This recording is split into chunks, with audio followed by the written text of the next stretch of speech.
Hey guys, welcome back to our YouTube channel Tech and Cryptos. Today, in this video, let's learn about how to update payment method on Shein app. So let's get started. At first, make sure you are logged in to Shein app. Now click on cart, or you can choose any item you want as well. So let's just mark over here and click on checkout. Now we can see this payment methods here.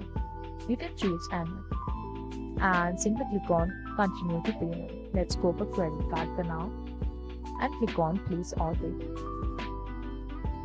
Now you can add your card number and all of the details here. Once you are done, simply click on purchase. Now if any payment method is already saved here, you can see this option called immediate payment over here.